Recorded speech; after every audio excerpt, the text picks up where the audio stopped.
everybody. Welcome to the show tonight. My cousin will be on here in a little bit. She's running a little late. Uh, Tonight, we have got a guest with us. His name is David. He's been on Matt's show, and this is the first time he's been on my show. It's really is an honor to have him here. Uh, like I said, our show is every Sunday night at 9 p.m. Eastern Standard Time. We do try to get some guests on here each Sunday night to talk about paranormal and any kind of uh, supernatural stuff, whatever we want to talk about. Most of the time, it's pretty much like an interview type deal. But later on into the show, when we take a break, I'm going to play the P3 program video and the global ghost hunting video. I'm going to play that also. And I got a few other things. I got a little video clip from me and my dad. It was at my mom's cemetery. We did the SLS camera, so I'll show that video also, the little clip. Let's see. I believe that's all I've got right at this moment till my cousin comes on. So everybody, here is our guest for tonight. Here's David, and give him a good welcome, everybody. Hey, buddy. How's it going, man? Pretty good. How are you? Great. Glad to be here. Yeah. I'm glad you got to come on. This is so just tell us a little bit about yourself, how you got started into paranormal. Well, as I was saying before, pretty much all my life I've been in it. Yeah. As a kid, I was always fascinated with it. And just for a while there, I was real skeptic because my sister was real into it. And my older sister, she's passed away now. But I remember for a long time, we'd always have arguments because she'd tell me a situation that happened to her or someone in her family, her immediate family, like her husband or kids. And I'm like, well, there's a scientific, logical explanation for everything. And she's like, well, explain to me this. One time when her husband was crouched down, fixing a lot of gas heater, something pushed him on both his shoulders and sent him rolling backwards across the floor. 2 or 3 times that happened. She's like, tell me how to explain that. And I'm like, well, I'll think of something. Yeah.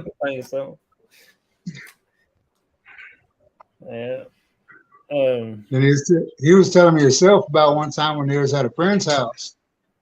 And I remember he was saying he was on a couch or something and there was a bird cage. Because the lady had a parrot or, one of them exotic birds hanging from the ceiling. He goes, at first it started turning real slow. And then it just started spinning round and round, real fast. Yeah. And he booked it out of there then. So I don't know what happened after that. Yeah. He wasn't going to stick around and see what caused it. Yeah. So how old was you when you first experienced any kind of activity or something?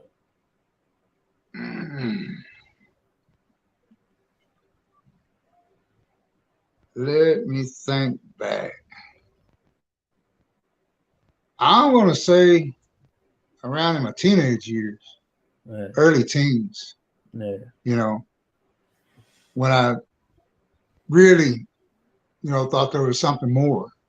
Yeah. So, tell us a little bit about your group, your team that you got.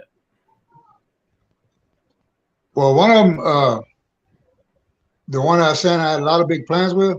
Yeah. He's waiting on his car to come in, and we actually have been talking about making a trip to go see Lurker. Yeah. And there's a spot in a nearby city that we've heard stories about, which everybody in the local community knows about it. But I want to do a segment on that. Yeah. And there is actually a theater here that the owner has given us permission to go investigate. Okay. You know, he says one of his friends owns a theater, and he told him that every great theater has a spirit, Oh yeah. and his buddy actually has a spirit in his. You know, and after researching, they come to find out that it was a teenage girl Okay. and everything. So Yeah. hopefully, you know, we can get with him and find something on this one Yeah. That'd be pretty cool. because it's a real old building, and just because it's old don't mean it's haunted. Yeah. But there's something about the building that's always drawn me to it ever since Yeah. we've moved here, going on in about 10 years. Yeah. Have you ever thought about like taking a dog or a cat on an investigation with you? Oh yeah, I actually seen an episode sometime this past weekend where some ladies had one with them, and it wouldn't go in this one room, you know. So naturally they wanted to investigate that room more, Yeah. you know. But the dog refused to go in that room of the house for some reason. Yeah. Hey, how you doing?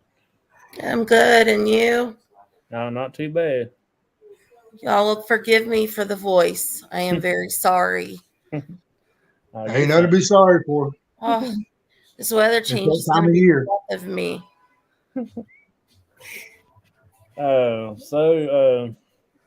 Let's see. When you go investigate, do you like to know the history of the place, or you want to find out for yourself, then ask about the history? Well, it all depends on the case, really. Of course, you want to know what you're dealing with, Yeah. but if it's like a residential, I like to talk to them, kids, you know, get as much information as I can, Yeah. you know, Yeah. on how to prepare. Um, I've always just like sometimes I like to know a little bit of the history, but I like to go ahead and investigate and see what my experience is with anybody else's before I ask to see what they have found. That's the way I Right. always. That's what way I always did it. Yeah. Let's see. 'Cause like I said before, you know, suggestive thought could be a big influence in your thing, Yeah. you know. Yeah. What is your what Or if kind of one of your teammates is, or if one of your teammates isn't, you know, is kind of new to the field yeah and hasn't really prepared herself mentally for what could happen. yeah Because a lot of people, you know, they'll sit at their house and watch, you know, all the ghost shows they want. But until you're there and experience it yourself, you know, it's a yeah totally different thing. Dinner, dessert, and ambiance delivered right to my door. Or to me. Everything I need without leaving my place. You know, that's something that I always tell everybody. You know, it's one thing when you sit and you watch it on TV, it's something completely different when you're trying to experience it yourself. yeah I mean, Right. you see 1 hour of what they've done, and they probably have been there for, I don't know, 2-3 days filming. Yeah. Or more. And Yeah. that's all that, you know, that's something they've collected over a week's worth of filming. yeah And you see 1 hour of it. You know, we may go into a building and sit there all night long and, you know, catch a darn thing. But Very several true. mosquito bites and, you know, you may not get anything. And then you may walk into the building and you may not stop getting anything the minute you walk in. yeah So it really depends, but it's completely different than what you see on television. yeah Man, I gotta tell you, I love that cabin y'all went to Oh, the other night. That was one of the best episodes I've seen on anything. that place was And crazy. It was out there this time. It Yeah. gave Well, us you a said lot in the more. beginning you had a feeling, Yeah, you know. Well, yeah, and even the equipment was giving us information that was on the spot accurate. I mean, it just I've Yeah. I've had that equipment work and be accurate before, but not accurate down to a physical address of a house. Mm-hmm.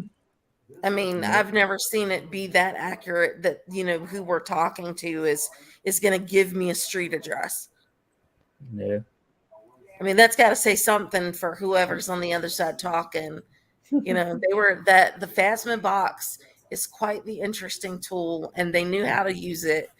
And, we were able to get the information that we needed. So And put the dishes back in the cabinet where they go. I know, right? Where do you want me to put this in the cabinet? Yeah. Okay. You heard it. That You heard was, the woman. Man, that that was was great. it was pretty funny too And when someone it was told standing by the door and actually heard the lady's voice uh, with their own ear at one point yeah. during the investigation too. I remember that. Yeah, I've actually heard something there. It was like a little kid growl, like a little kid not screaming, but just a little yelling a little bit. Then Right, right. that time, me and her, we were standing there side by side of each other, and we looked out that window and saw a little light shining up in the tree. I remember that. But I still yet can't explain what that was. So They knew it was something we shouldn't have been messing with because they told us not to go outside. yeah, They said, "Is it safe to go outside to the car?" No. I think the funniest part when it told him to calm down. That's what I was just thinking of, brother. That was the funniest thing I ever seen in my life. Yeah. When you're getting so hyped up and bothered that even the people from the other side are scolding you, it's time to quit. Yeah, Just give it a rest. It's okay. Calm down. And Well, he I did can after understand that. how he could be feeling, yeah, but Yeah. and it upsets me too to see something like that happening, you yeah, know, Oh, yeah. especially after the people were so kind to let you go there, yeah, let Well, other ones but just I go in there think and tear it up. yeah, she knew though that they had it handled from their side. I think she knew that they had it handled. So yeah. she's like, it's okay. Just calm down. We got Right. this. Because I would imagine the people who did that were not sleeping very well. No, they I don't ain't. Oh, think they've had very good sleeping nights since they went in there and messed with that house. Yeah, Because right. if she's going to scold people for that, I'm pretty sure she's made it clear to whoever came in there that they weren't supposed to be there. yeah. Do you ever go in with somebody that's got like uh any kind of abilities, gifts, like they say we don't need to be in here, or they can feel something before you go in? Uh, my niece has that, but she hasn't got to gone with me yet Yeah, because we live in separate cities, yeah, and unfortunately, her schedule and mine don't always coincide. yeah. You I know how know, that is. Ours is the same way. Yes, it makes it hard when you live in two different places. and she's got some good stories from Yeah, places that she's gone to investigate. that's pretty I cool. don't know if she still has pictures and stuff, but she used to have some that would make you wonder too.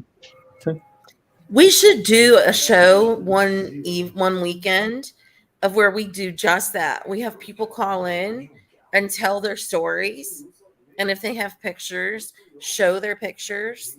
Yeah, They could call in or send in a message, and then we could look at the stories, and then we just kind of line them up, and then we do a show where we just share our stories. Yeah. I think that would be so awesome just to hear different people's stories. Yeah. Because I've got some crazy ones for you. I mean, I've done some crazy things in my day.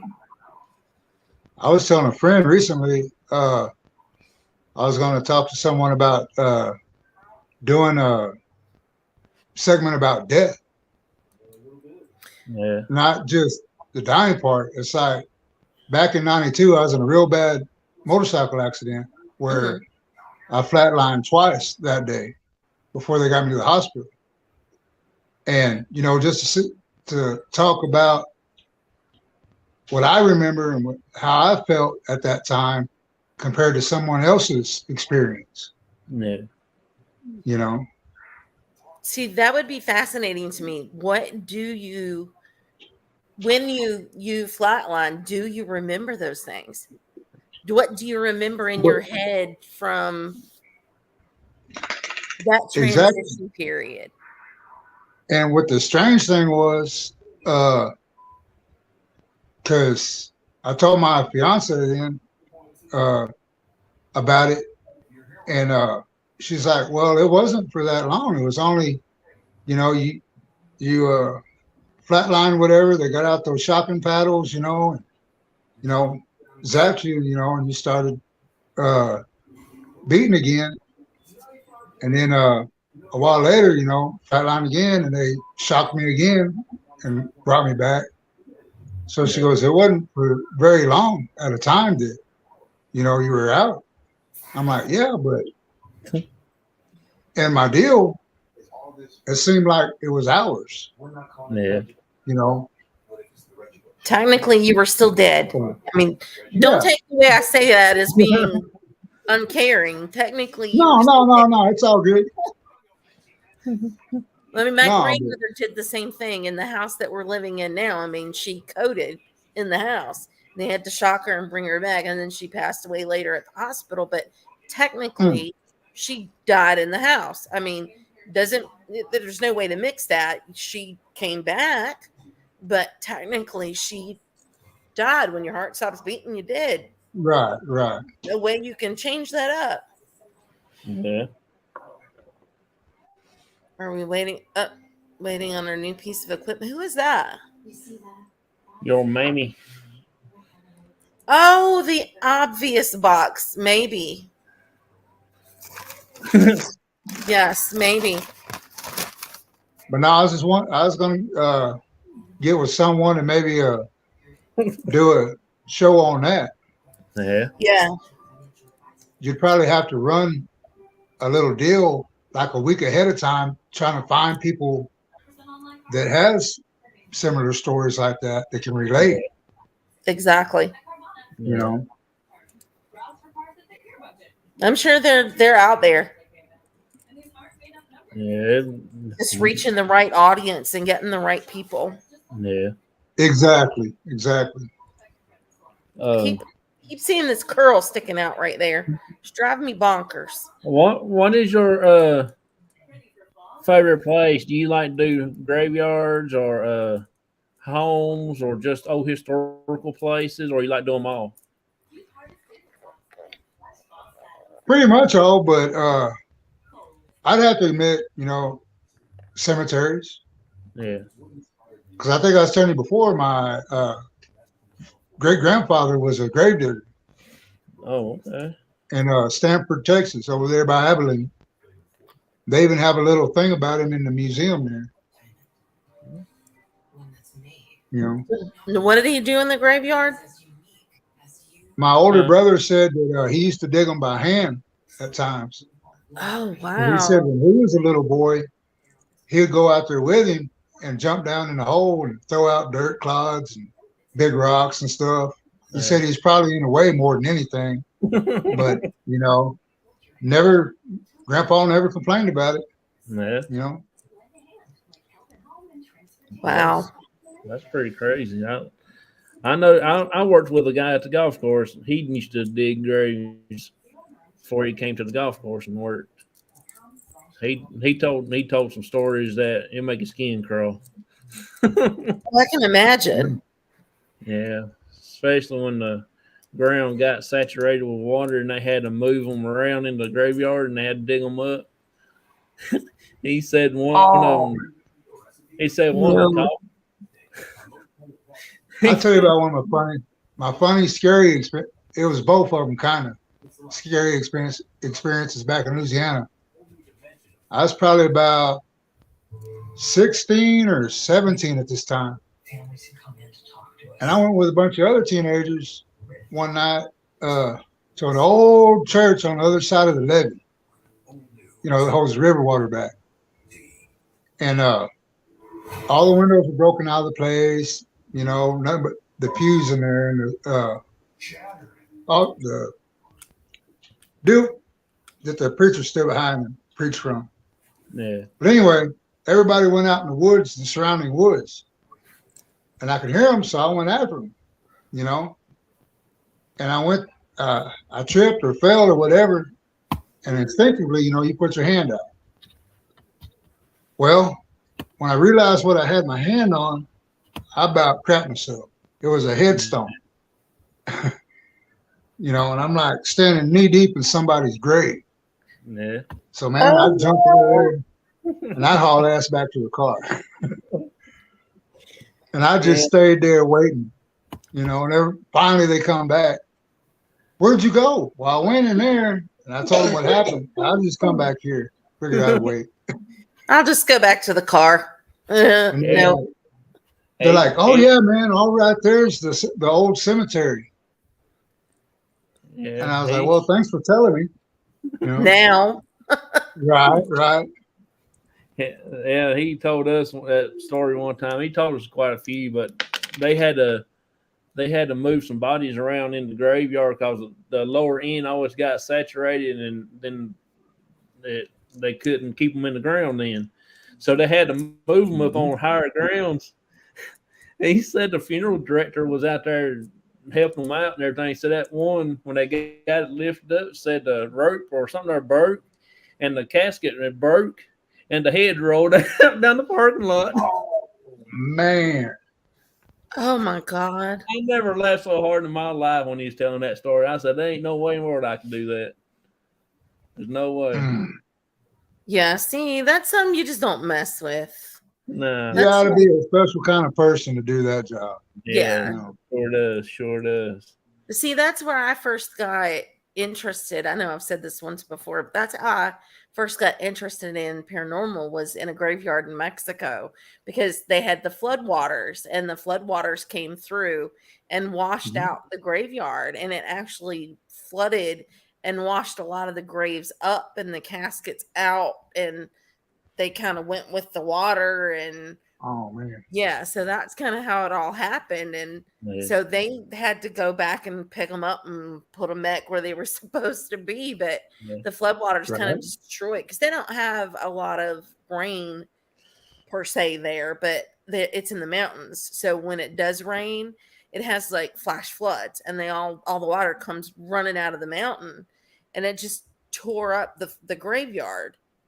And it just washed out a bunch of these headstones and the graves. And so you got the bodies floating and the caskets coming out. And I'm thinking, no, why are we touring this again? What's the point of us seeing the damage? I don't want to see no dead bodies laying out down through here. And then that's when the little bell on the baby coffin started ringing when the wind wasn't blowing. And I'm like, nope, let's keep walking. But then I was hooked after that. Yeah. Hey there, Keith. Well, yeah, I got a couple new people in here. I ain't seen that name before. Yeah. See a lot of Facebook user. Yeah. I hope they're enjoying. I forgot now what I was going to ask the question. Oh, what is your favorite piece of equipment that you always make sure you can't investigate without it?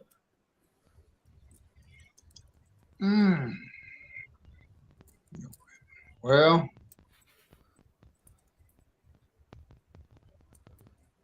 I'd have to say the spirit box. I'm real fond of that. Yeah. You know, Which one do you have? the 7. That's what I got, 7. Um, you got any questions, Shasta? No, I was gonna say I found my old spirit box. It's actually an old Radio Shack radio that they've like repurposed into a Yeah, I mean it's there ain't like nothing wrong with way that. back, if that tells you how long that's been. That's So they been like yeah, I mean that's it was old. I found it in the living room. I was in there going through some stuff. And I'm like, gosh, this thing takes me back. That was one of the first pieces of equipment I bought was the little spirit box, but it's just like a little radio, transistor radio thing from Radio Shack, which doesn't even exist anymore. yeah. And Unfortunately, yeah, we don't even use that. Now I use the thing I had out the other night that we had at the cabin, Yeah. the Phasma box. So that's what I'm using now, which seems to be probably one of the clearest things you can get. Yeah. okay. Yeah, that thing's pretty accurate. I mean, it's the way it did that night, it was pretty wild. So I'm looking into getting this one for long. I bet you it won't be long. I'll be adding that to my arsenal too. Yeah. Yeah, it's really neat. I think you'll Sounds like like it. a sound investment. You know, Yeah. Where it was where is the coolest place you ever investigated at? coolest.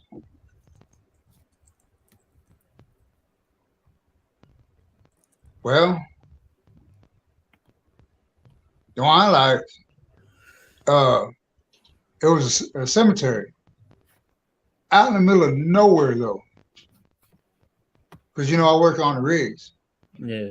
and I was up in the dirt years ago, and looking out across, I could see 2 trees and the entrance gate, and that's all there was. And I could see some stones. So finally, we went on break, and me and one of my coworkers walked like, heck, I guess it was a good quarter mile to it, and looked at the stones. And a couple of them were back from the 1800s. Yeah. And I was like, man, imagine that out here in the middle of nowhere. Yeah. I want to see a grave that's got one of them bells on it where they buried people. And I want to see one of those. We had one here in Roanoke, but they've taken the bell off. I want to see one. They took it down. It's actually still fenced in, and it has the little box where the bell set on. And up until maybe about 6 to 7 years ago, it had the pole that was up there that the bell hung on. And I guess somebody has went in there and taken it down. But it's right in the front of the graveyard, in the oldest part of the graveyard. And it has this wrought iron fence that's around that particular set of headstones. And it had the little bell goes down to the casket so that they could pull the rope inside in case they were buried alive. And we had one in our graveyard, and they took it down. I've never seen one like it before until that particular area, and then somebody explained to me what it was, because I didn't even know what it was. Yeah. Oh, wow. And I was like, that's the most amazing thing I have ever seen in my entire life. But when I saw it, it still had the pole there to hang the bell on, but the bell was missing. And now everything is missing except for the fencing. It's so sad because nobody took their hands off the stuff. What's amazing to me is some of the beauty and the artwork of some of the older headstones from way back in the day. Yeah. Yes. There was hand carved. That's the reason why I like to go. Every place we go, I like to find a graveyard. I mean, that's one of my personal favorite things to do, is to look at graveyards. Graveyards are so peaceful. I will travel, will stop at any graveyard I find, because graveyards have some of the prettiest stones and artwork into the stones. But I'll tell you, one of the creepiest places, well, it creeped me out. It wasn't a creepy graveyard. The one there in Winston, there was a tree in the middle of the graveyard. And it's in the middle of Old Salem. That is it Moravian? Is that how you say it? It's a Moravian. Yeah, Moravian. Moravian. Yeah. So we went in there, and I've never seen this before, but they got one section of the graveyard that looks like it's all little kids. And it had one that said body exhumed, something empty. So they had actually removed the body. And there was a plaque that said that it was removed. So there's this this tree out there that just something about this tree was so beautiful. I wanted a picture of this tree in this graveyard. So I start walking and I'm dodging stones. And when I get to the tree, I'm snapping pictures. And I realized that my toe is on the edge of a stone. Well, I don't like to step on these stones. I feel like it's disrespectful. Right. When I looked down, my foot was on the stone. But what was more shocking to me was the stone that I had ended up stepping on had the same last name as we do. Out of all of the hundreds and hundreds of stones in this graveyard, to get the perfect picture of this tree, I stand on a stone that had the same last name that I did. And I didn't even realize it because I wasn't looking at that. I'm snapping pictures of the tree. And this gentleman had the same last name as us. Yeah. And I'm like, I don't know what to really say about this. I'm sorry I stepped on you. You might be an ancestor. Goodbye. Right. You never know. Yeah. I made a quick exit back where I came from. Right. Yeah, Bootsy, it was freaky. I'm like, I don't know how that happened. I mean, I didn't look at anything. I was fascinated with this tree. And then my foot ended up on this man. I'm like, oh, no. Native Sorry, wild man. forgive me. Oh, we got wild man. Yeah, he's back. Well, let me ask you this and see Yes. if this has ever happened to you or maybe one of the viewers or yourself. And there's one, another place that we used to live in. Hey, wild man. A cousin used to live there. And she said she'd never step a foot back in the house because it was supposed to be haunted. Yeah. And it was a barber shop at one time, way back in the day. But anyway, they made it into a residence. One time in the bedroom, when I'd lay down and my wife would lay down, we could hear something, like people talking, but muffled, and a bunch of people. But when you sat up, to go see what the hell, you wouldn't hear anything. But when you laid down, you could hear it again. Yeah. Have you ever experienced anything like that? No, I hadn't. Or even heard of that? I've heard a couple people said that, but Because like I was telling her, since it used to be a barber shop, maybe what we were hearing was some kind of residual from back in the day when it was a barber shop. Yeah. I Bunch hear of old things men here. sitting So. around talking about stuff. The guy cutting hair. No. No, I can't say anything. We have something in our house now. I choose not to engage with it unless I have to. We know we've seen it. The other day I was watching TV and I hear a won't like footsteps in my floor. And I'm like, listen, you're not supposed to be in this part of the house. This is not because this is an addition. I'm like, I don't care if you're in the other part of the house. You go over there. This is the new section. You're not allowed in here. But Right. with the two footsteps, I also saw the shadow. And I'm like, you're not supposed to be over here in my room. This is off limits to you. You need to go back where you came from. Has I boundaries. haven't heard it since. but we see shadow over in the other part of the house all the time. So, as in hearing things walking around and hearing it talk, we've heard a female voice in here. Yeah.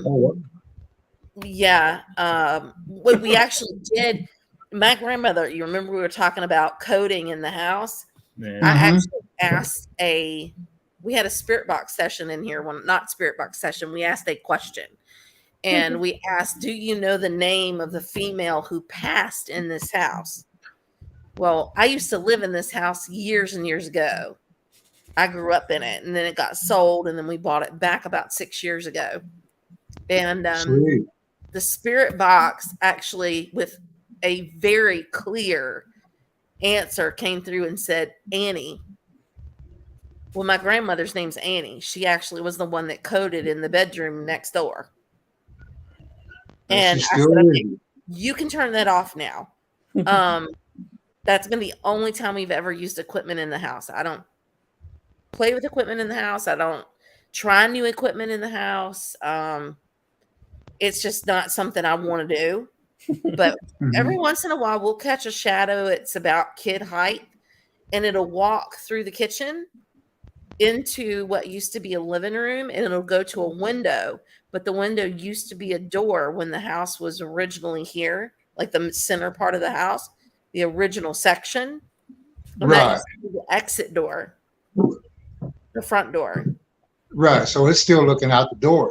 Yeah, it thinks So it's, I guess, going in and out the house through Right. that door. But now the thing is, I told it the other day, you're not supposed to be in here.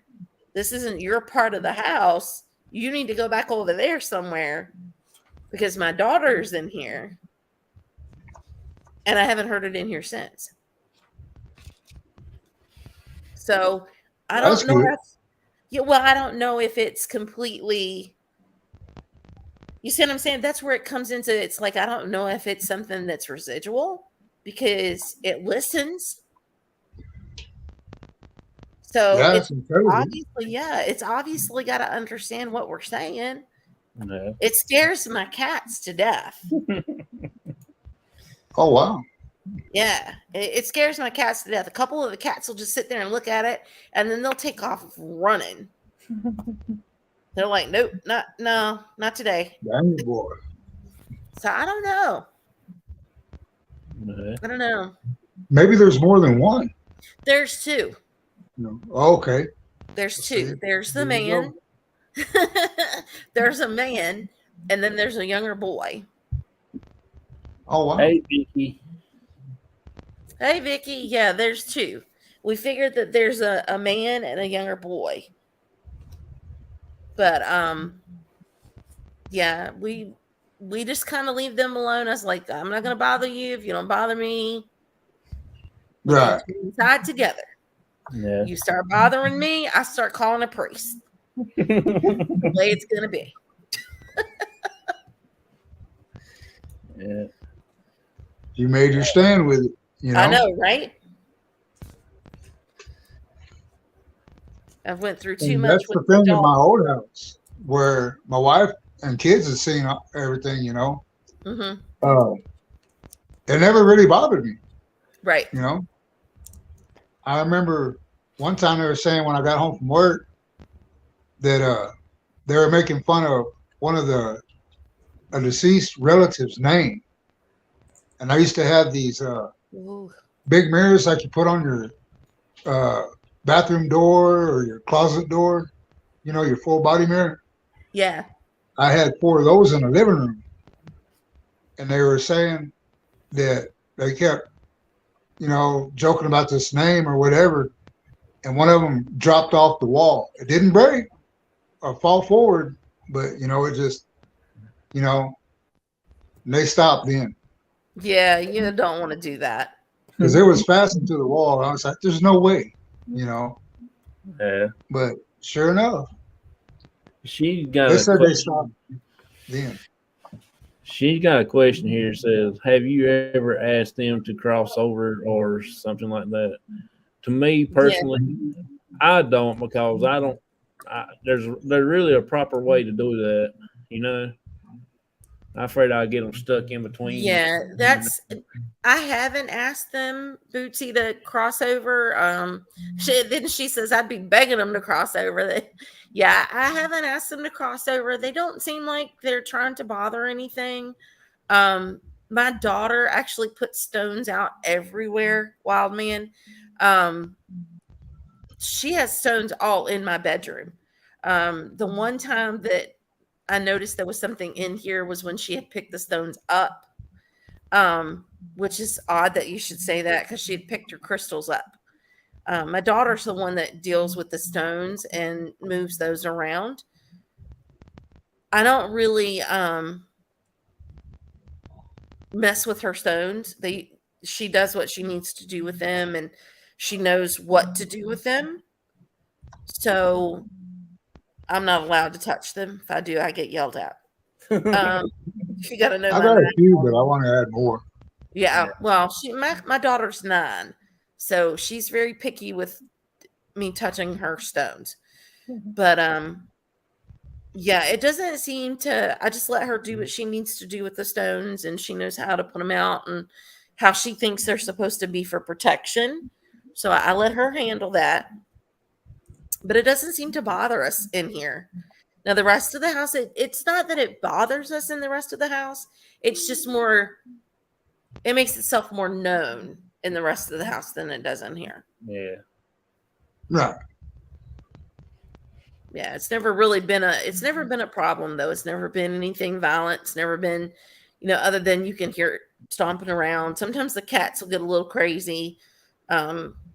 You'll hear noises, something bumping, but it's never been real physical. Yeah. I've been wanting to get not a haunted doll, but a spirit attached doll. But my wife's kind of giving me a little slack on that, And she's like, "Why do you want that?" I think I'd go with her on that one. Yeah, I don't deal with dolls neither. No.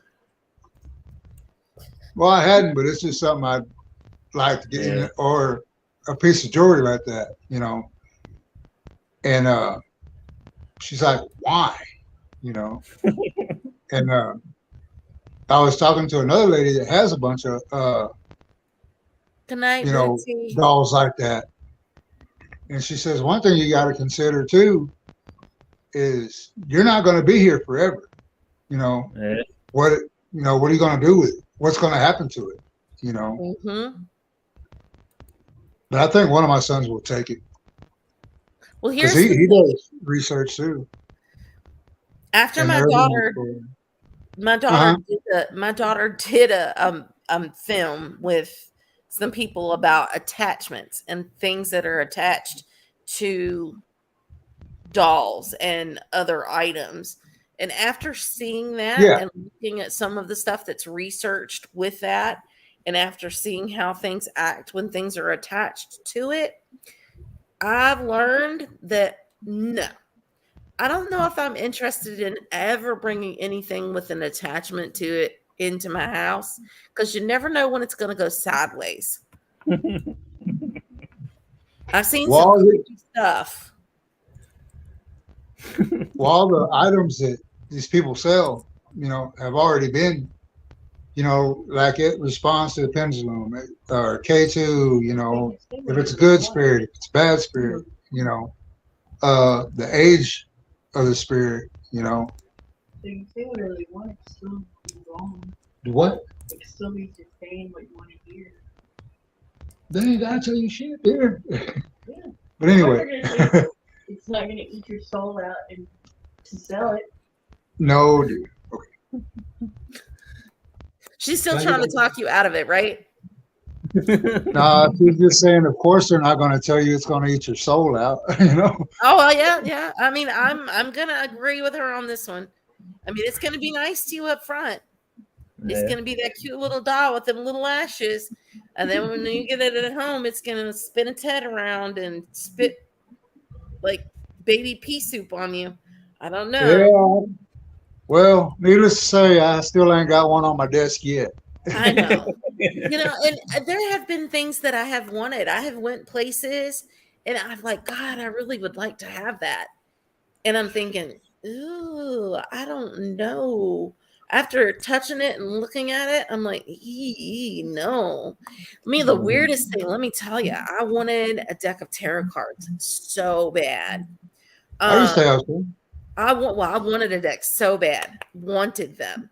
Like it was like a pull inside of me that wanted a deck of tarot cards. For the last couple months, something's been pulling me to get another. Well, and I wanted these things so bad I couldn't tell you why I wanted them. I just wanted them. Don't know how to use them. So the very next day, after me saying something to another friend of mine, this other friend that knew nothing about what I had said comes to work, and he would like pick up stuff. Don't laugh. He would pick up stuff by the dumpsters, and he picked up a brand new set of tarot cards laying by the dumpsters on his way into work, and gave them to me. Now, tell me that's not something that is weird. Right. I never opened them. I actually turned them over to a minister friend of mine because it was just too weird that I had wanted them so bad.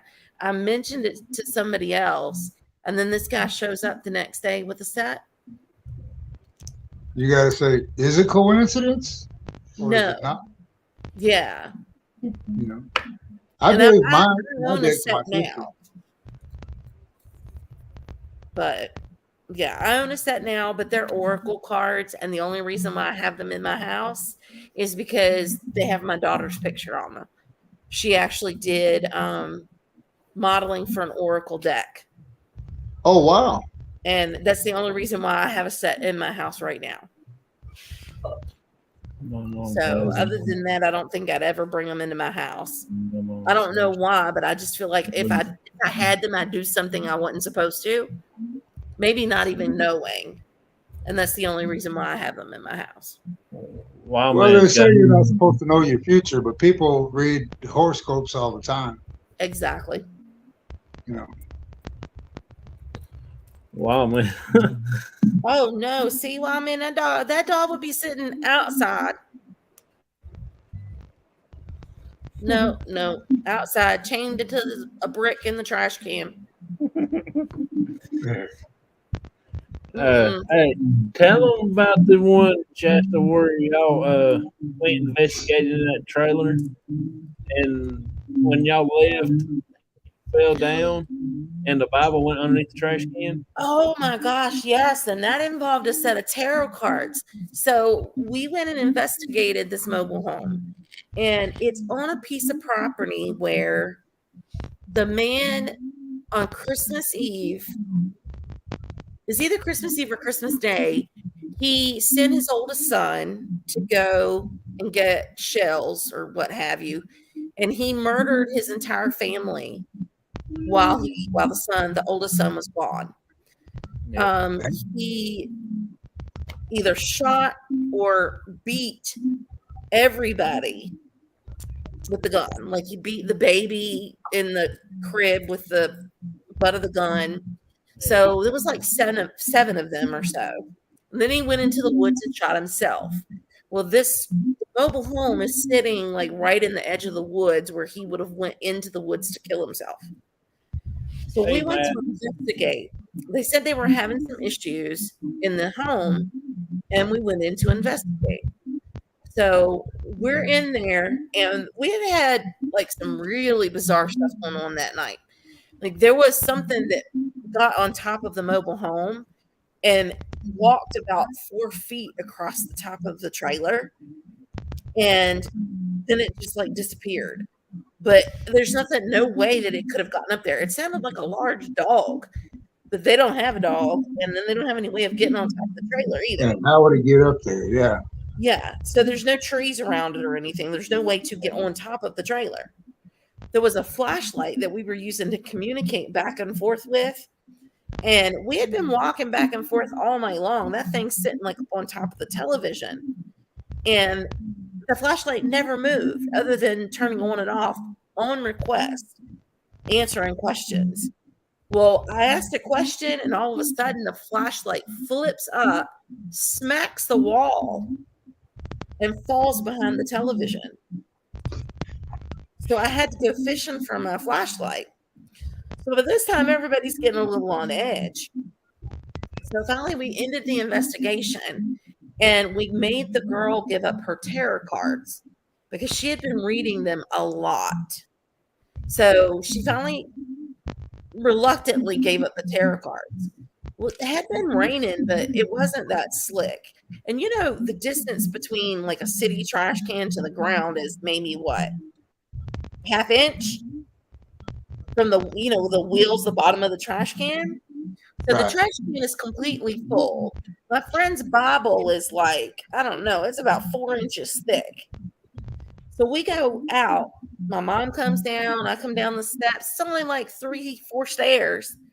My friend is a minister. So he blesses the house. He's got his Bible and the tarot cards. On the top step, the next thing we know, he's laying flat on his back at the bottom of the stairs. His Bible's completely gone. We can't find it anywhere. He said that he didn't know if anything pushed him. All he remembered was ending up at the bottom of the stairs. We go to look for the Bible. We finally find the Bible laying face down under the trash can. So you've got a 4-inch Bible in a 1-inch space upside down under the trash can. And it took 2 people to move the trash can over, like to tip it, so that we could get the Bible out from underneath the trash can. So it didn't just slide underneath of there easily. We're still trying to figure out how it went underneath of there. You'd have to use a buttload of pressure, you know. Yes, but he ended up on his back, the bottom of the stairs, and his Bible was, completely underneath the trash can. Not like partially.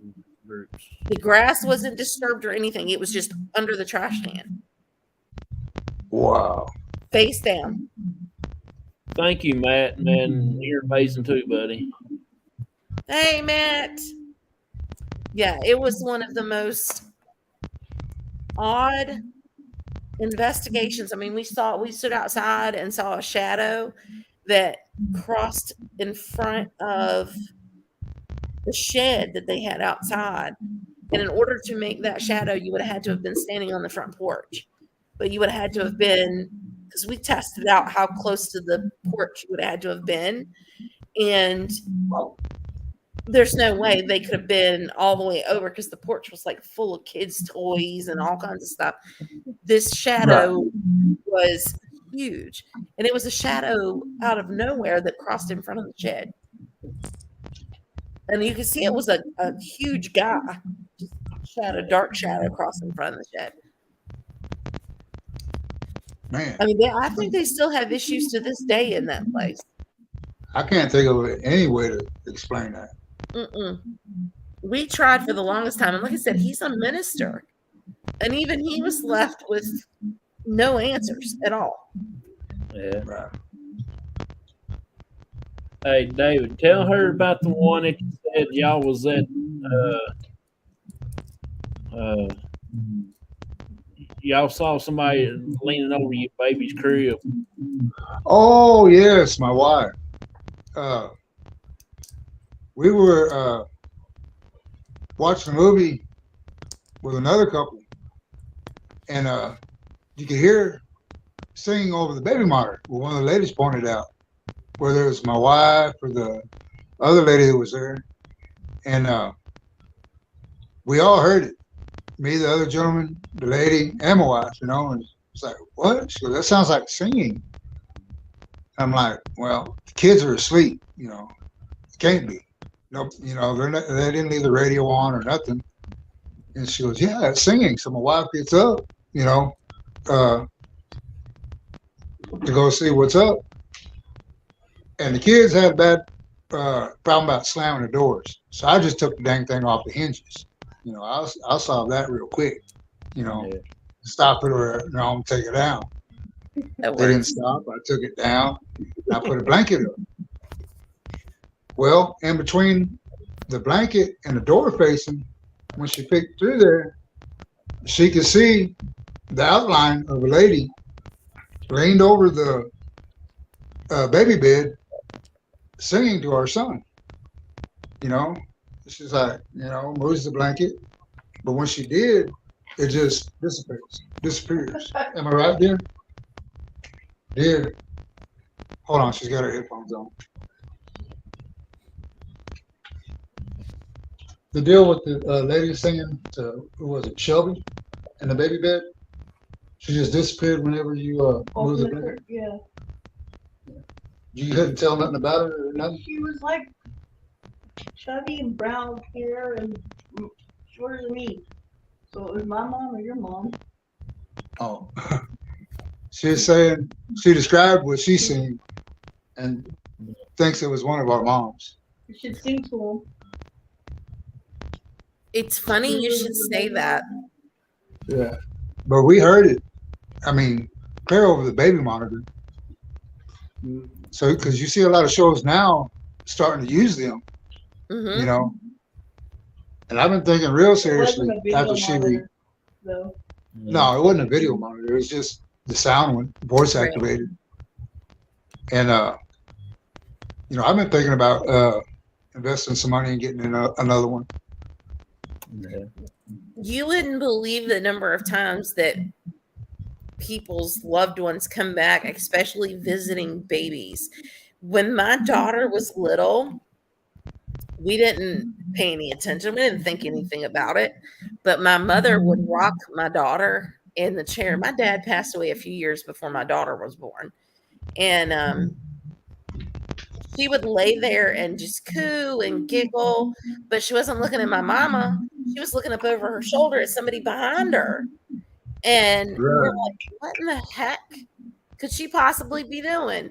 But she was just happy and giggling. And there obviously was somebody back there that she was looking at, because babies aren't going to just do that kind of stuff for no reason. Right. And she was interacting with someone behind her. But that was the same chair and everything, the furniture that was in the house where my dad had passed away. Well, when she got older and was able to talk, she actually went into my mom's room one morning. I had to go to work, and my mom calls me. She was in a complete panic. My daughter says, "Granny, man in bed. No, man in bed. No sleep, man in bed." She was not getting in that bed because there was a man crawling in the bed. So when my mom sets up, she rolls out behind my mom and stands on the floor, and she's screaming, "Man in bed." And when she got a little older and got to looking at pictures, it was my dad It was that your was in the bed. Yeah. Right. Dad was dead, had been dead for a while. And she was saying, she was saying, "Granny, man in bed, no, man in bed." She Right. seen him. So it was really weird, because she was convinced that there was a man crawling in my mom's bed one morning at like 6:30, and she was not staying in there. So I do believe that our parents and grandparents come back and check on them every once in a while. Oh yeah. And there was somebody that asked a question up there about how long has she been using the tarot cards. Yeah. I don't remember who that was, but she could not have been using those. Ashley, she could not have been using those tarot cards for probably more than a year or so. She did not know what she was doing. She still does not know what she's doing to this day. That whole family doesn't know what they're doing, to be honest. By the family. They do a lot of things they shouldn't be doing sometimes. But messing with those tarot cards, she didn't want to give them up. And when you don't know how to use something like that, and you use them, they can become very dangerous. Yeah. I don't believe tarot cards are something you just pick up and start playing with. And I love them. Mom's great. I get along with them. But when you pick up something like that, if you don't know what you're doing with it, put it down. Do not mess with it. That's like the Ouija board. If you don't know what you're doing, I don't even if you do know what you're doing, don't mess with it. Hey, David. Matt said he's got a question for you. Where's that amazing background you had on his show? Yeah. Hold on, brother. It's still here. Let me scope this thing in a little bit. Oh. I don't know if you. Yeah.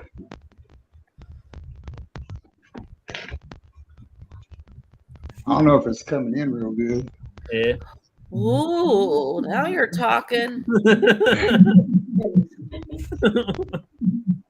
Did you see that? Oh, yeah. Hold on.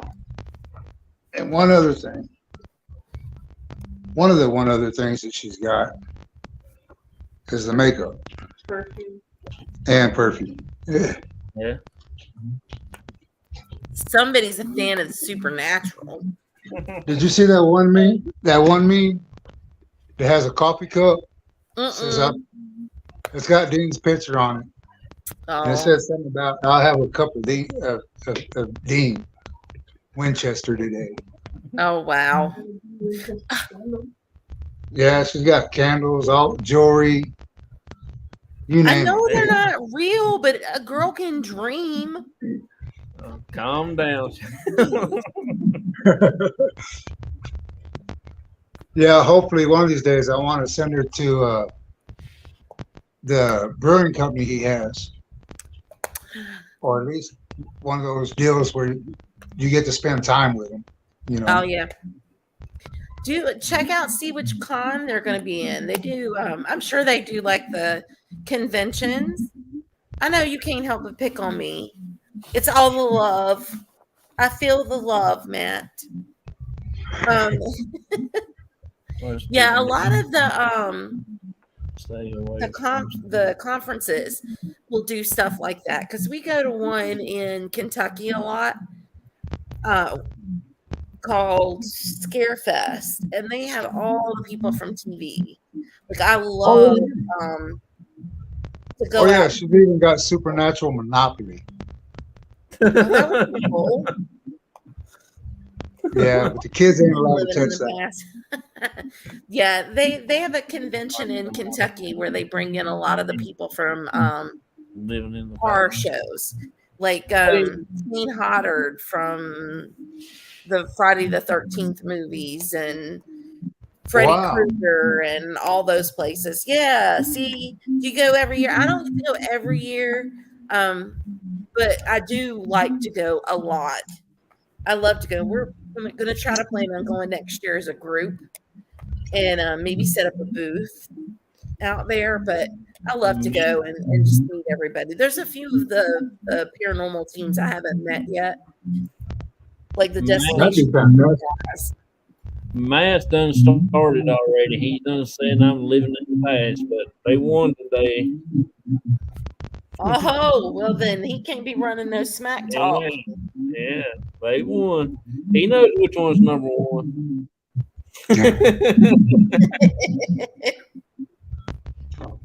Oh me. Oh, see that. Can't get it out. I go to Scarface each year. Love it. That's pretty cool. I like to go. That's Oh, look right. what he's got. Oh, you're outnumbered, Matt. There we go. Now we're getting the paranormal out right. Get them LEDs going. Look Yeah. at that. It's like a strobe light with the Dallas Cowboy stars Yeah. in that thing. Oh my Wow. goodness. We're talking now. We're talking now. I know y'all done started a war. Yeah. Hey, Matt's fault. He said it must be an accent thing. Y'all said Steelers wrong. Oh, Oh man. Well, we're gonna take a quick break real quick and play a video, and I will say, all right. yeah, good cheerleading though. Yep, you got it. All right. Well, I'm gonna They all play the look the P3 program show. Huh? I said all the damn cheerleaders look the same. It's just different colored clothes. No. Yeah. No. Yeah. Cowboys has the best one there is. I've seen the training camps. They're not that great. What I seen they is. Oh Lord, y'all men. I'm telling You can go you. anywhere where in the world and say Dallas Cowgirl, and they know who you're talking about. Oh, Oh yeah. I mean, I will say I had to sit through the training camp things on TV a couple of times, and it's like, really, this sucks. all right. Yeah, well, we're gonna play this video right quick, so we'll take a quick break, so I can promote the other groups out there. Okay. You got it, brother. Let me find it here. All right. I'll see y'all in a few seconds.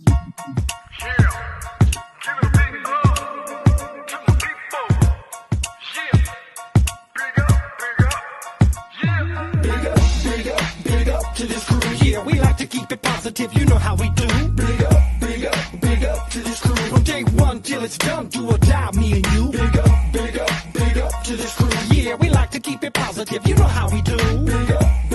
Big up to this crew. Got props non-stop and mad love for you. Rising up like the moon, elevating the mood, uplifting attitudes, cause that's what we choose to do. And I don't know about you, but there's enough negativity going around with plenty room to improve. Yeah, sometimes we collide with stress and negativity. We always let it slide. It's an elevated vibe, so fly. We touch the sky every time we ride. Big up to this crew. Yeah, we like to keep it positive. You know how we do. Big up to this crew. From day one till it's done, do or die, me and you. Big up to this crew. Yeah, we like to keep it positive. You know how we do. Big up to this crew. Got props non-stop and mad love for you. Now roll back time. Tell me what you find. You're gonna see the same sucker MCs on the sidelines. In the fourth quarter when it's do or die time. That's when this crew is inclined to go prime time. From day one straight till it's done. But you all know full well that we only just begun. Yeah. We stick together, one for all for one. When it gets heavy, no, we don't duck and run. Crazy thinking about the places that we've been. Now I could tell you stories that'll make your head spin. But like I said, straight, thick or thin, there's so many memories giving me silly grins. So please allow me to introduce to you my one and only homies, yo, I love this crew. So please allow me to introduce to you my one and only homies, yo, I love this crew. Big up to this crew. Yeah, we like to keep it positive, you know how we do. Big up to this crew. From day one till it's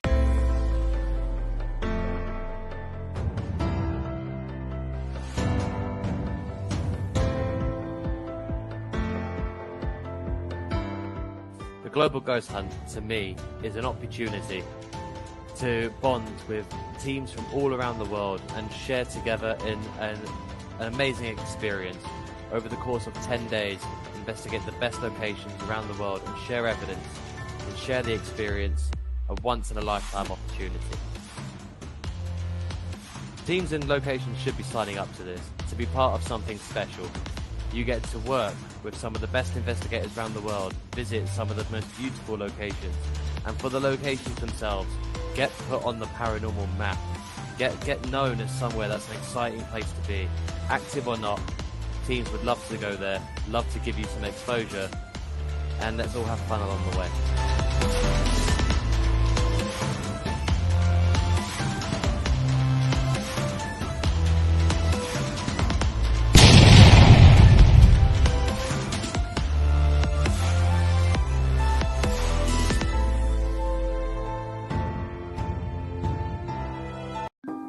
Very Hey, gotta go. I'll just check it in a minute. Sorry, it's- we got echoey. yeah, somebody got a little bit noise. Jonathan, I have to get you the update. Just video. leave it. Oh, I'll okay, fix it. Matt, that sounds good, buddy. I've you just tell me which one to play, I'll play it.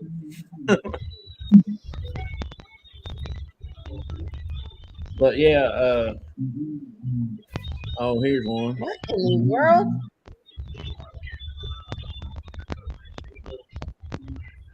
I don't know where all that noise comes from. Ain't mine. Mine's off. I mean, mine I is. think it's my music.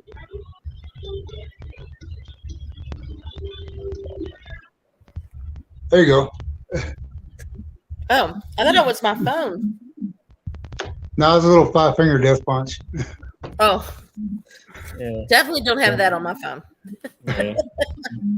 So, if there's any place in the world, David, you'd like to go, where would it be to investigate? If you didn't have to pay for it. I gotta tell you again, buddy. Blad's Castle, Yeah. not Brahms. Blad's. There, he actually had two. One is pretty much just ruins now, and then the one that I posted in my group of his castle. Okay. Then when Bram Stoker made his castle, you know, it's a lot the same theme and everything, but a lot more modern. Yeah. You know. I You have actually any- ran. Oh, I was just gonna say, I actually ran into a lady. We went to a bookstore, and that's in. Where is that? That particular castle is in Romania. Yes, ma'am. I went to the bookstore and we sat down with this lady, and she had a set of twins, and they were playing with my daughter, and we were just chatting her up, talking to her while the kids played, and I don't know how we got on the subject of where she was at. I think it was because of her accent, and she was trying to talk to my husband, who is from Mexico, and their accents together, you can't understand either one of them together. It was weird, but she was talking about where she was from, and she was from Romania, and when she moved over here, got married and moved here, and she lived right down the street from what's now known as Dracula's castle. That's where she grew up. Yeah. Oh man. I know. So we had a long talk. She was telling me about it, but that's where she lived. She lives right down the street from the castle, like maybe 10 minutes or so. And that was her childhood was growing up in that area of Romania. Wow. I know. We got a question here for you, Shasta. Is this where I can talk about paranormal issues? This is where you talk about paranormal issues. I mean, if we don't have the answers, we'll find somebody who does. Yeah. What kind of Of issues course. do you have? Yeah, we'll figure out something there. That's one thing you never have to worry about on this show. If you have issues, you can feel free to ask us anything. If we don't have answers for it, we will find somebody that can try to help you if we can't do it ourselves. And there's never anything that you can say that will change Okay, us. I Matt. mean, we're not going to look at you any differently. I will look it up in a minute, Matt. What kind of experience did you have? You know, that's what I love about the P3 and everybody in it. That, Yeah. you know, designed to help people, Yeah. you know. Yeah, And let them know in a lot of cases they're not alone. No. You know? No, you're never alone. And even though you think that in your mind that this is just something that's happened to me and it's crazy and I don't want to talk about it, I don't want to tell somebody because they're going to laugh at me. That's one thing you're not going to get with Right. this group or any of the other groups in the Q3, because we all have either been there or we've been with somebody who's been there in that situation or something similar. So we can understand what you're going through. Yeah. That's right.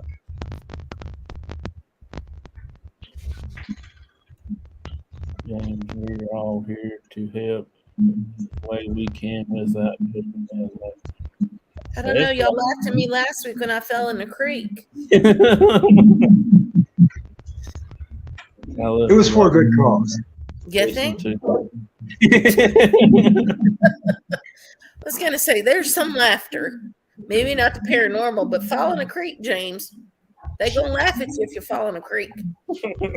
Just saying from experience.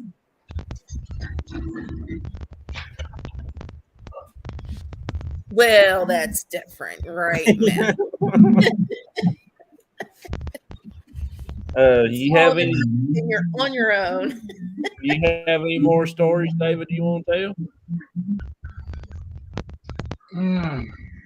I don't remember. How do you not remember your story? I'm sure I do. That's one thing they talk about at work with other crews when they'll send guys over to work with us and somebody will mention my name. They're like, oh, yeah, he's the guy with all the stories. Here it is. But most of them are younger than I am, too. Yeah. Okay. So I'm going to read this out loud because I'm not sure if everybody can see the comment. So you had a family member that was able to read your mind. There are very few people that you've told. So you're still nervous about talking about it. But there's nothing wrong. Like I said, you're not going to find anybody that's going to judge you on here. Everybody on here is, like I said, they're with you and they're for you, and you're not going to find any judgment here. So it's perfectly all right. Most of us have all experienced something at some point in our life that we struggle and we're not sure if we should tell people, but really you're better off talking to somebody about it. Definitely. Yeah. And he's right. If you want to reach out to one of us and talk to us, via private call, if that feels better, either John or I, one of us, we can do it. Yeah. Or even me, David. Like I always say, never give up hope. Yeah. Or Matt. You can get in touch with Matt. He's a consultant. He knows a little bit. There's always some way to get in contact with somebody. Yeah. And that's the beauty of it. There's always somebody awake. It doesn't matter what time of day. I have found that on this particular platform, there is somebody out there 24 hours a day, because we stretch so far. There's always somebody out there at all hours, day or night, that you can find in the P3 program that is able to help you. You can talk to them in confidence.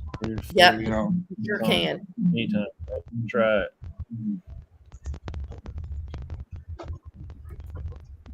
Indeed, talking is good. Yeah.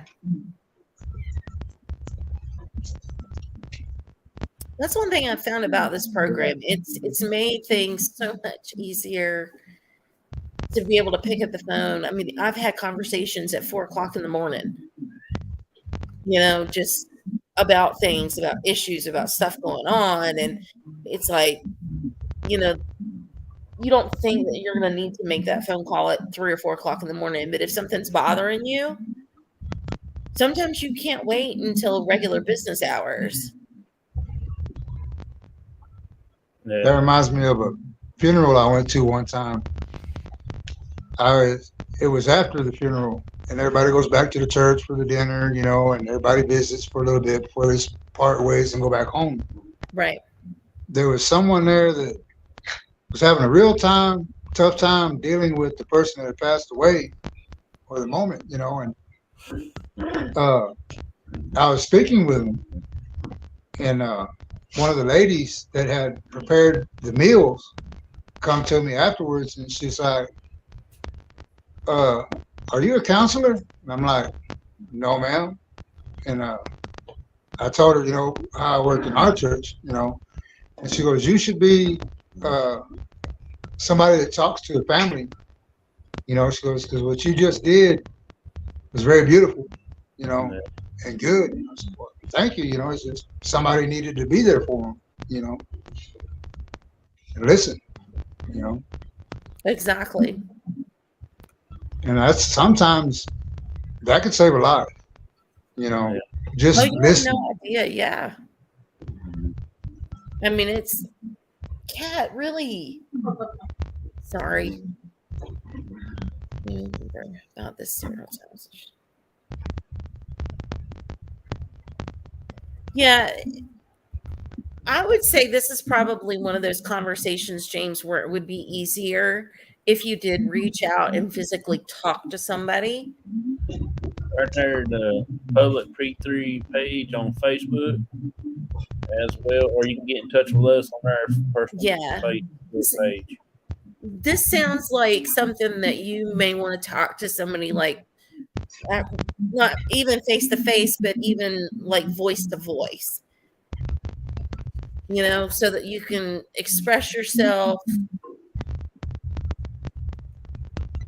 We can over Messenger. I mean, you can do a private message and you can do a screen call or you can just do a text call. Yeah, just reach out. Yeah, and that's to any one of us. Yeah, we're me and Shasta's in the team crossover paranormal. David, he's got his group. David Hope. I'll get it right in a minute. And Matt, he's a paranormal consultant. You can look on him at Whole Crew Podcast and get in touch with him that way.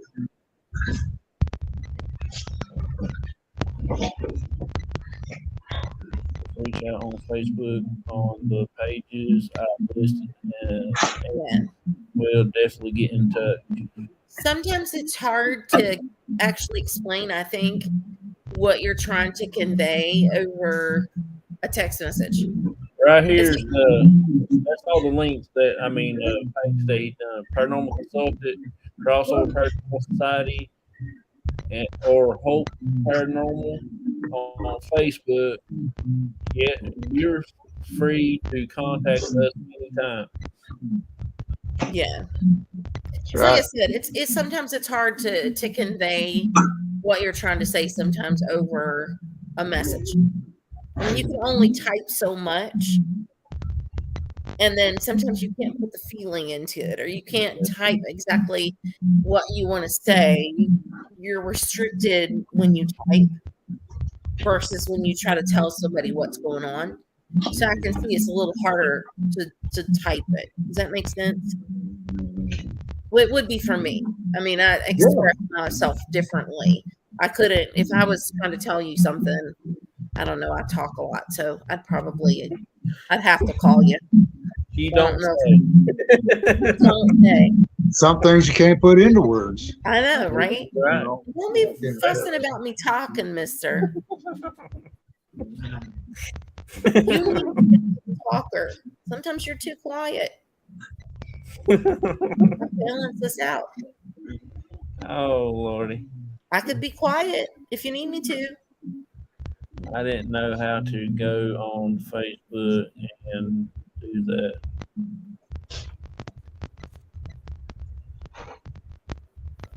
If he's on Facebook in our group, hold on.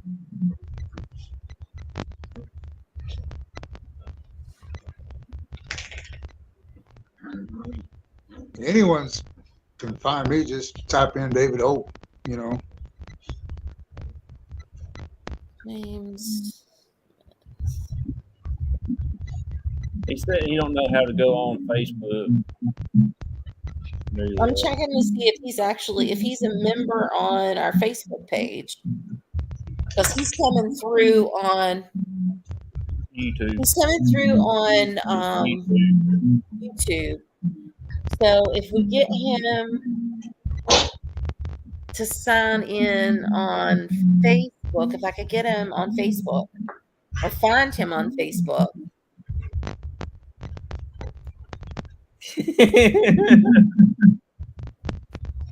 Yeah, see, I don't talk a lot. I didn't think so. On 4 shows normally, and See, he talks more than me, is what he's trying to say. I agree with Matt. what name? See if if you go into Facebook, look for our group name, which is Crossover Paranormal Society.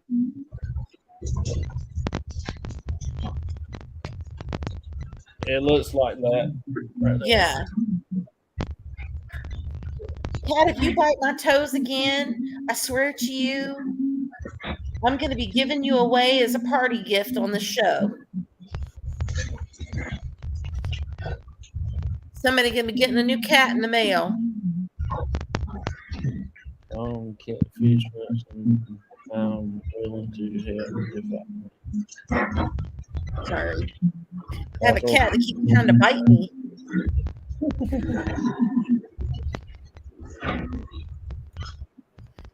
Can I give you my email address? Yeah, that'll work too.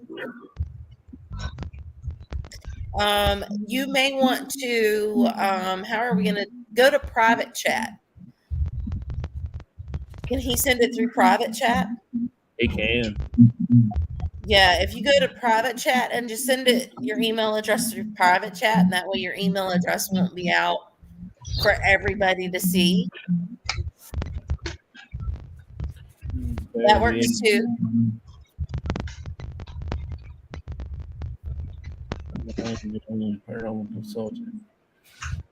Here you go. You can use this one.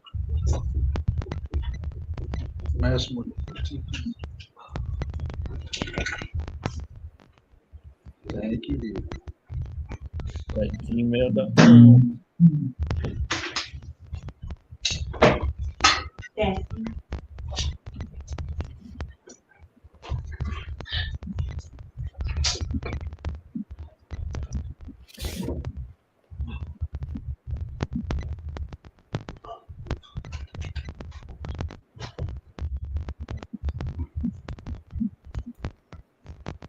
But yeah, I forgot what I was going to say.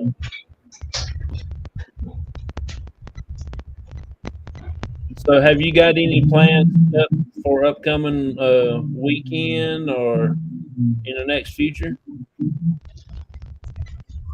Yeah, I want to get over to Hell's Gate and do a night over there. Okay.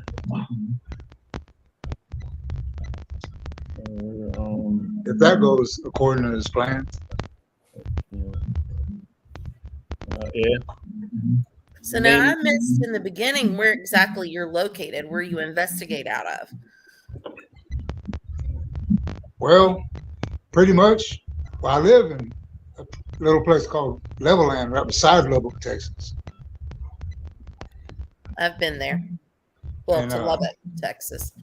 Okay. Well, we're just right kind of south of that, Okay. or west going towards New Mexico. Yeah, my husband's drugged me all over Texas. Unfortunately, too many Pretty places. much desert out here. It's desert everywhere out there.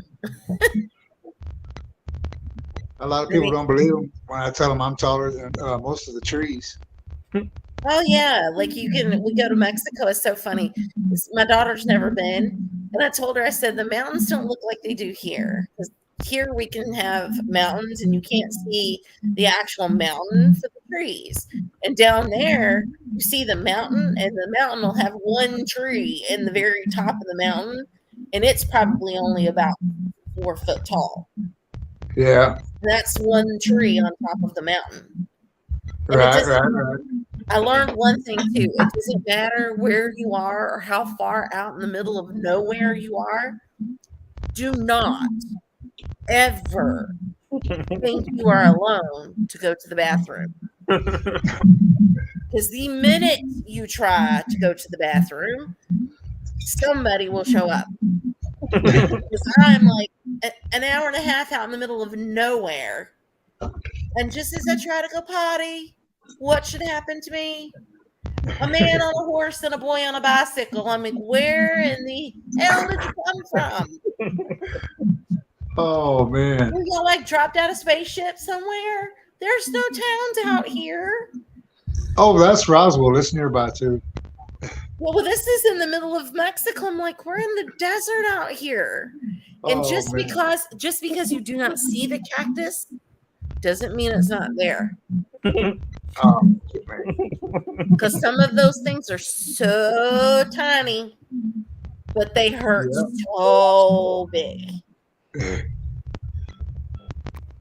Yeah. I've learned a lot of things over the years. What is that? The security guard from the battleship shows up. Yeah, it's just like that. I mean, these people were like sneaky like that, man. I know he was getting ready to say that. Yeah, these people are sneaky like that. I don't know where they came from. There was no houses, no trees, no nothing, but just cactus everywhere. And then the next thing I know, here's this man on a horse and a boy on a bicycle out in the middle of nowhere. I'm like, Scott. what the heck? It's beautiful though. It's beautiful out that way. There's just a lot of nothing. Yeah, that guy on the battleship, he's good though. I would like to have him like sneak into other places. Because man, that guy. What is that Mission Impossible? He's like some next level. He was in the world. Whew. Well, you got any more questions for David and Shasta? Anything you want to know? I don't. I never have questions. I'm not prepared with questions. I just talk and run with it. There you go. That works too. That's usually how I am. I'm not prepared with questions. I hope someday we get to investigate with you, David. Oh heck Oh yeah! man, I love that. I really would. Well, Yeah. New Year's coming. You never know what's in store. Oh, Yes, yeah. you're right. He needs a bell. I'll never forget that. Matt looked at me that day and he said, "What about that security guard?" What was your first hunt, David? Pardon me? Got a question here. Said, "What was your first hunt?" Oh man. Well, I guess it'd have to be this old hotel that you're not supposed to go into there in Stanford, Texas. Back in the day, it was beautiful. Yeah. Even Elvis Presley played there at one time. It was a nursing home at one time, a hotel at one time, a doctor's residence at one time. But now it's just falling apart. Yeah. If you look real early on my page, you can see a little segment that my wife had put together about the history of it. There's Yeah. supposed to be some people that burned up in there a long time ago when it caught on fire. Yeah. He said Matt said David needs to come to Bear Unity Day. He said, so do you too, Jonathan and Shasta. Laugh out loud with Pops. Well, Para-Unity Day is going to be in May, right? No, it done passed. I'm confused now. That was just the other day when they met at Yeah. Burger King. Yeah, but I thought that was the next Para-Unity Day was going to be in May. No, that's the Oh, it's in local butcher. August. Oh, August. Okay. Well, that's doable. August the 5th and the 6th. Yeah. That's enough in advance. Yeah, I had it Monday and Tuesday. So yeah, Monday. that's August the 5th and the 6th is doable. Let me see if I got to work that day. No, I don't got to work that day. Oh, really? Really? Yeah, you didn't just do that. Oh, Lord. wow. Yeah. You got to laugh at me. You got to laugh at me. Oh, it's his birthday. Now I know where ain't going. I know what we're getting him. Yeah, Cowboys hat. I was going to say the same thing. There you go. You buy him the hat and I'll buy him the t-shirt. All right. Sounds good. My wife literally had one for every day of the week at one point. Yeah. Almost every payday, she'd go to the Cowboys store in the mall Yeah. and love them. No, I ordered And, something on Amazon. Oh, you ordered some from Amazon too? Yeah. But she'd go in there and get them. Got a terrible towel with both your names on it. And who's that one dude Bob Lilly. She wants she just wants It's like $100. a Bob Lilly signed jersey Yeah. I could have bought that to picture. put on the wall. I could have bought the one signed by Troy Aikman, Emmett Smith, and Michael Irvin for $800, but I didn't. It's a good thing you That did. That would be awesome to have. Sometimes you gotta splurge a little bit. But I'm getting that one with Bob Lilly. Yes, dear, you are. Don't eat that, Mom. Mama ain't happy, ain't nobody happy. That's right. Well, you got, like you said, you got to splurge a little bit. I mean, I've bought things over the years that I probably don't need. That costed much more. I know, dear. I've spent, I couldn't tell you. But most of mine have been paranormal. Like I've bought paranormal stuff that I know I probably shouldn't buy.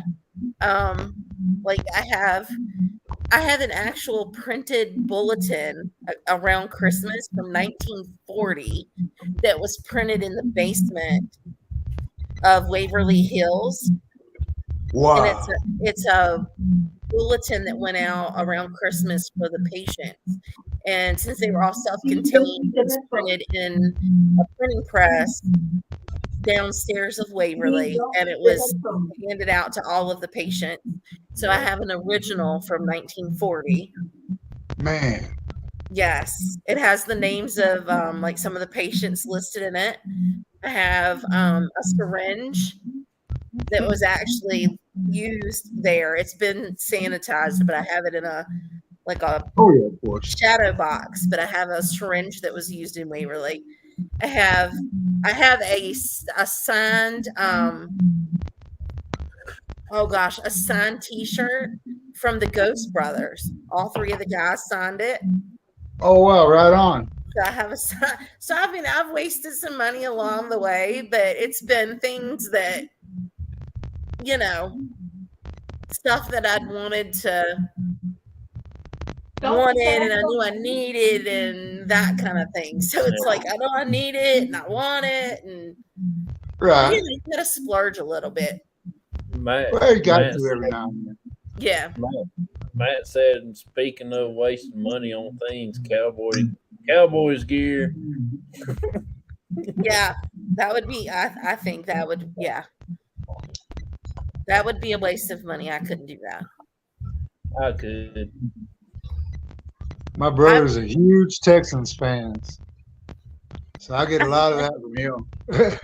Of course, I probably wasted enough money on autographed pictures and different things like that as you have on Cowboys gear. Because I've had a bunch of people sign a whole lot of stuff. Like I have, oh gosh, I have a bobblehead. I have an Elvira bobblehead signed by Elvira, Cassandra Peterson. Hey, Oh wow! I'm gonna get us a bobblehead made. Each team member. I am not gonna be a bobblehead. Yeah, me, you, your mama, my daddy, No, Michael, no, Joseph, all of us getting a bobblehead made of us. no. I am Yeah. not gonna be a bobblehead. You gonna walk But around no. like this all day? Yeah, no, the one I've got, yes, Jane said he's Cassandra Peterson actually signed it, but she signed it for my daughter. But I have a signed Cassandra Peterson bobblehead. It is the coolest thing, but she is the coolest person too. James said he found your number on Google. Whose number? What's that one of Jeff Dunham or whatever? The Senor Pepe or whatever. Oh, the Jose Jalapeno. Jose Jalapeno. Yeah, that'd be me. Have we made the upgrade on the wall for Halloween? Been waiting. Oh man. I remember Jose Jalapeno. Jose Jalapeno on a stick. And that was one of my favorite characters. There's a guy I work with. He hates it when I call him Bubba. And he goes, "Whatever you do, David," he goes, "don't call me Bubba." He's a great, big old Spanish guy too, man. And I'm like, man, you know, that's how us rednecks call each other brother, you know? And he goes, "No, you know that guy? It's the ventriloquist, you know, that old Gracie old man. That's what they call him, Bubba. So don't call me that." Yes, Vicky. Vicky's like, I'd rather be a bobblehead than a That's your voodoo doll. mom. Oh yes, her head is already bounced. Yeah, she's right. Yeah, I'm with Vicky on that one. I would rather be a bobblehead than a voodoo doll. And it's funny because my husband's name's Jose. Oh, People are saying, "What's your husband's name?" I said Jose, like all the other Mexicans. oh I'm man. like, I can say that and get away with it. But it's bad when we go to the market. I holler for him and I'll say, "Hey, Jose," and like 25 guys turn around. I'm like, "Not you, not you, not you." That one over there. That one. Oh, That's so Lord. funny. I like to mess with him at work because I work with a bunch of Spanish guys. You know, it's course, it's West Texas. So I believe it's And, Bigfoot. I can't think of the person's name. I'm like, "You know that brown dude with a mustache?" And oh man, David, that's racist, man. He goes, "Yeah," and it really narrows it down, huh? Yeah, which one? Yes, I do. I think there is something out there. I believe there has to be, Oh, like we call it in the South. And we had this discussion the other day. We had the discussion that in the South they call it a wood booger. I'm surprised what? nobody's ever heard it called a wood booger. In the South, it's called a wood booger. In parts of the South, Bigfoot. They call oh, it Sasquatch. They call it wood booger. They call it the skunk ape. I mean, it's got so many names, but I think there's got to be something out there that people are seeing. Now, what it is, I don't know, but there has to be something out there. To me, honestly, I kind of find it hard to believe that Bigfoot's real. They've always showed one footprint, and he moves from state of North Carolina all the way to Washington on 1 foot. Now, how's he gonna do that? And you know how many? And they find little pieces of hair in barbed wire fence. Now, the time he does that, you know how many barbed wire fences here and there? He'd be half naked by now. he must be a lonely guy because you never hear of a lady Bigfoot or his kids. You know. Well, now y'all must not be watching the same shows I'm watching, because there's a team that's on the West Coast, and they've been to different locations, and they're saying that there's more than one, and that they've got evidence, and some of the evidence that they've got though ties it back to potential Native American stuff. Matt says it's Hobblefoot. Yeah. Blame it on the Think about it. Indians again. Yeah, I don't know. I mean, I think there's truth in everything to a certain extent. It just depends on, you know what I'm saying? There's got to be something for the story to have started to start with. But what is it, and what is it really, and what did it start out being? Because, you know, like telephone, you tell this one, and by the time it gets over here, it's something completely different. Well, it's like I was messaging Liquor the other day. I was wanting to start doing a deal about the lechuza. You know, it's a cryptid. Mhm. You Oh know, my, really, Matt? Yeah.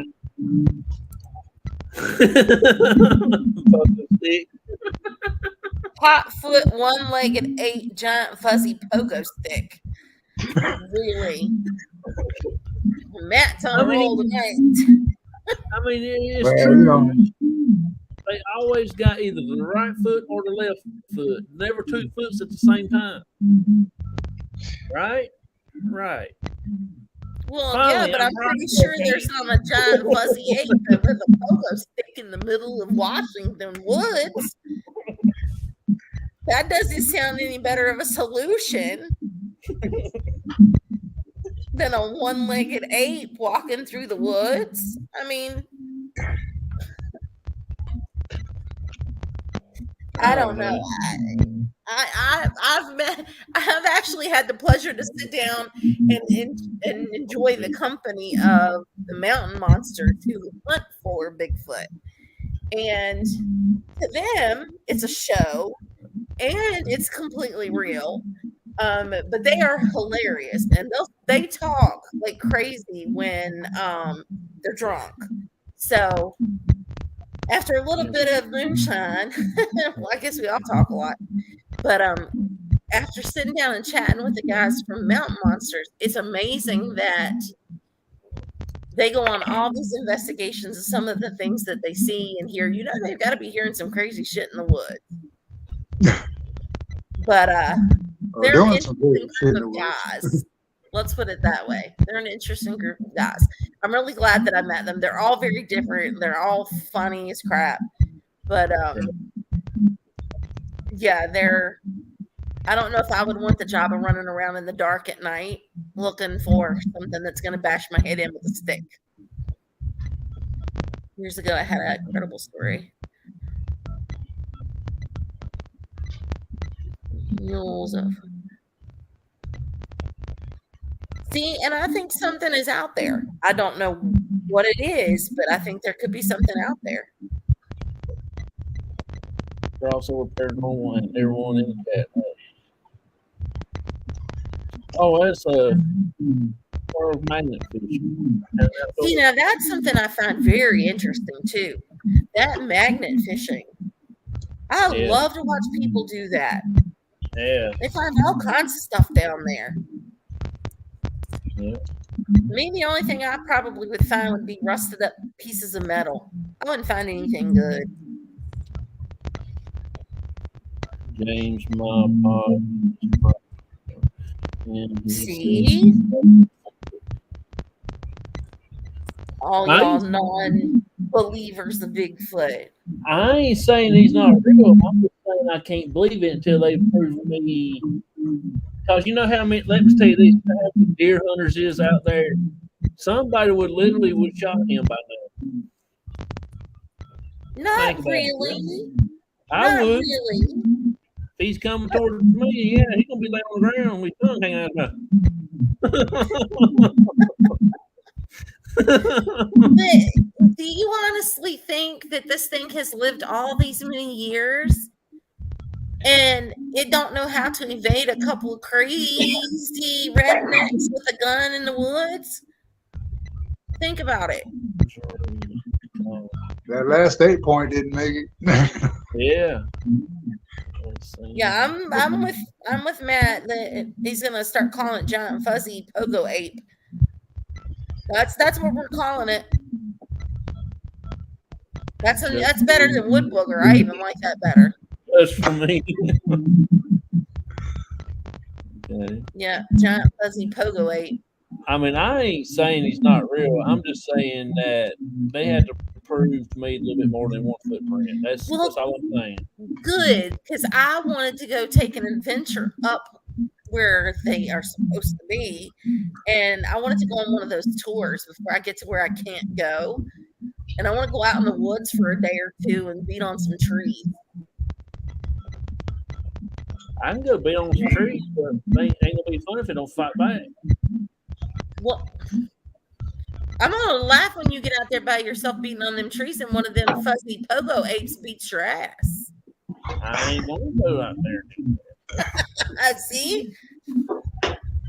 All you got out there with you is a stick, and that fuzzy pogo ape comes after you. What you gonna do then? See, found 2 weapons in the water: a bike frame, handlebars. See, I'd just find the bike frame handlebars. That would be all I'd get to. I wouldn't find anything good.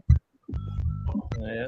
I have never seen Bigfoot. What is a Wendigo? Why have I heard that name before? What does the Wendigo do? That's good. That name sounds familiar. Okay. Yeah, it's What is the isn't that Wendigo? it's like a bat type creature that blood sucking. Yeah. Can I don't know. I've never even heard of it. That's something new to me. No, I've heard of a Wendigo, but I can't remember what it's. It eats human flesh. It eats human flesh. What else? Supposedly it was turned because it was someone who was like the Dahmer party that Cool, Matt. Oh, it's some. cannibalism, And Skinwalker. and somehow it turned into the Wendigo. It's a person Someone who was like in a Dahmer party that had Mhm. resort to cannibalism, that had resort to cannibalism, and somehow they turned into a Wendigo. and somehow they turned into a Wendigo. I don't know Oh, what it is, so I don't read them much. That's another cryptid. but it's in another like. It's more in Native American culture, right? Yeah. I was going to say because it's not something that's in our culture so much as it's like the skinwalker. It's more of a Native American cultural thing. Yeah, that's what I was thinking. I've heard of it before, but I didn't know that's like the chupacabra, which is in the Spanish culture, Right. because that's like a dog-ish Yeah. creature that comes out and It's Latin. eats people and animals. It's like I Blood don't know if sucking, it's a shapeshifter, but it's blood-sucking coyote with a mange. yeah. Something on Facebook. Okay, Matt. Okay. Yeah, Oh. it's What it reminds me of. yeah, that's what I've seen because I've heard of the Wendigo before, and I don't know. I've got like tons of books over there, and I've been through about half of them, but I haven't gotten through all of them. Native Wild Man said it's a curse or something. Yeah, it's right up there with like the Skinwalker. It's kind of the same concept, but it's Native American, I think. Well, Well, I didn't even see that one. do you Do think you that it's think impossible? it's possible for a person to leave from a slot machine? Nope. So that No, because I think if they were able to do that, more people would be doing it already, and they would be more rich people. yeah. Because I would be Well- practicing every day. Yeah. I would be Well- trying with my daughter every day. We're gonna have to get off here, y'all. I gotta get in bed and get up early in the morning. But Yeah. David, It's man, coming. I appreciate you being on here, man. glad to have you. I had a blast, David. Was good to meet you.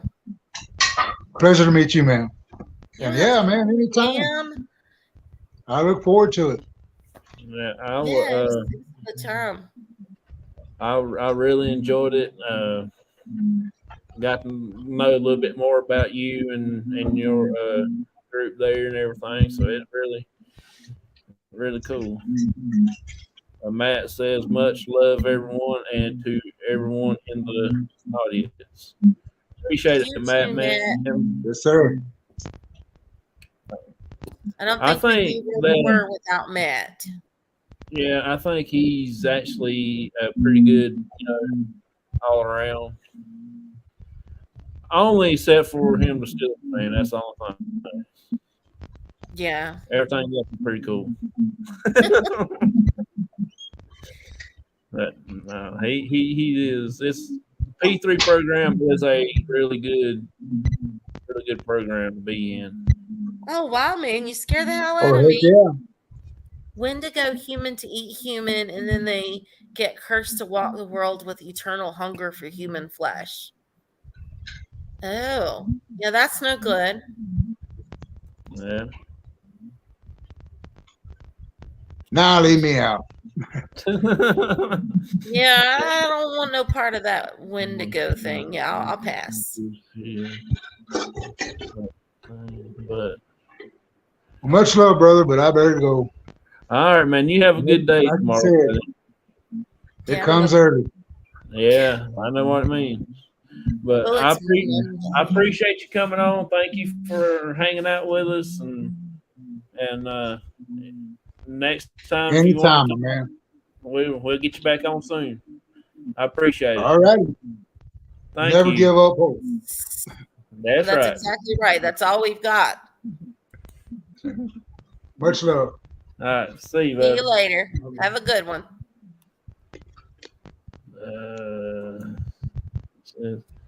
You playing our outro? Yeah, I'm getting ready to here in a few minutes as I catch up on all these chats. Okay, Peace. we'll talk about the other thing on our next live. Okay. We need to work out some details. What about what happened in Vegas years ago? That the odds against it were almost pretty wild. Johnson, there you go saying Steelers wrong again. Laugh out loud. Everybody Yeah, have good a night, blessed night. Yeah, you too, Vicky. I'm glad you got to come by. Yeah, we will go live again next Sunday if you want to, and we'll talk about it then. Yeah, we just need to work out some details. Yeah. So Yeah. I'm gonna go ahead and play the thing. You gonna stay in the background for a minute? Yeah, I can. All right. Let me get the thing up here. All right, everybody. See y'all later on the next one.